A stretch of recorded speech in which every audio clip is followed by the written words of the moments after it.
We are tracking rainfall here on this Thursday afternoon. The rain has been coming down at varying intensities, sometimes heavy, and we've been seeing that especially southeastern Massachusetts and the Rhode Island coastline. Not quite as much in the Providence metro area. Let's go right down to the radar and we'll break it down for you right now. Where you see the darker greens and the yellows, that is where the rain is coming down at a heavier clip. We'll go back to that live shot, that live view of the radar, and look at how we have those yellows and oranges right over 195 right now between New Bedford and in Fall River. That's where the rain again falling heavy enough to cause some localized street flooding, maybe force you to slow down a little bit if you have to travel that direction over the next hour or so. And taking a look up into the Providence metro area, you see much lighter rainfall amounts. In some spots, not even 1/10 of an inch of rain yet. A little bit heavier up across northwestern Rhode Island, and we're still finding some of those downpours off to our west over eastern Connecticut. So this will work its way through. But what I want to point out to you is where the back edge of that steadier rain is already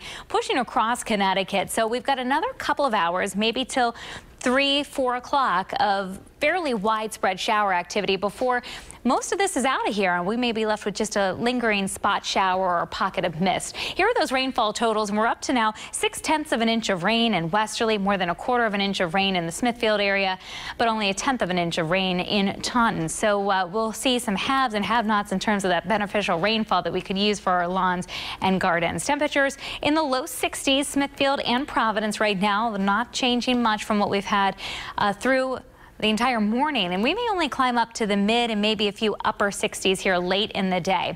Newport Harbor has been dealing with some fog in our coastal communities. A lot of that has lifted, but you do have poor visibility in those heavier downpours. You can see from our city cam where we've got a north-northeast wind now 14 miles an hour. Humidity is running very high, and URI quad at 64 degrees. It's been a tough walk around campus on a day like today.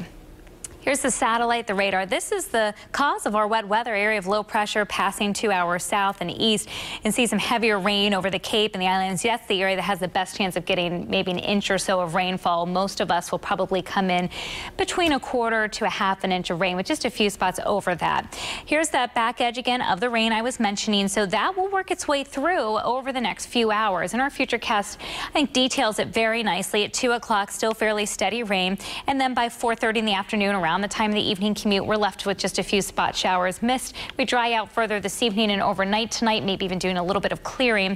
Friday's a much improved day. We should be back up into the 70s for highs. We'll see a mix of sun and clouds, and there may be a spot shower around. So 67 for the rest of today, 55 overnight tonight and drier, mid-70s tomorrow, mix of sun and clouds. Keep an eye out for a spot shower. That includes at our beaches tomorrow, where the temperature will be in the low 70s. I still think we'll be fantastic for weekend weather over the weekend. Newport Chowder cook-off, sunny and dry in the 70s, while inland spots, you have the potential to climb into the low 80s. I even think some spots may be in the mid 80s for Saturday and Sunday. So a summer-like weekend on the way for us.